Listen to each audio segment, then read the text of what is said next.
Gangster અતીક Ahmed અને તેના ભાઈ અશરફ અહેમદની રિમાન્ડ દરમિયાન શનિવારે રાત્રે પ્રયોગશાળામાં ગોળી મારી હત્યા 16 સેકન્ડ એક જ ધારું ફાયરિંગ કરવામાં આવ્યું અને હાલમાં તેમની હત્યાના સમાચાર પિસ્તોલનું ટ્રિગર દબાવવાનું ચાલુ જ રાખ્યું.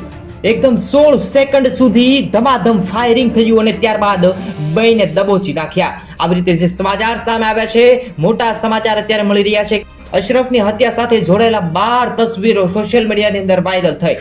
હુમલાખોરોએ ત્યાં સુધી ફાયરિંગ કર્યું જ્યાં સુધી બંનેના એમ કહેવાય કે મોતના નીપજે. હાલમાં 16 સેકન્ડ સુધી ફાયરિંગ કરવાના સમાચાર મળી રહ્યા છે.